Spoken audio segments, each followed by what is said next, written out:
Alright, so the first step with DTF, one of the most crucial parts, is that you have to invert all of your artwork. So once you've inverted your artwork, and you need to export two different versions, you need to export a white version and a color version.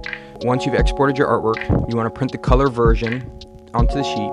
You want to let it dry for about 20 to 30 seconds. Then you want to print the white version on top of it. You want to let that dry for 20 to 30 seconds, maybe even a minute. And then you want to dip it in the powdered adhesion glue. You want to essentially treat this like shake and bake. You want to make sure that no areas are uncovered on the transfer.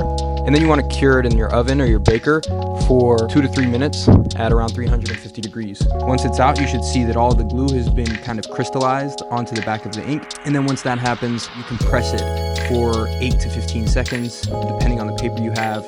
It's either cold or warm peel, and then you let it rock.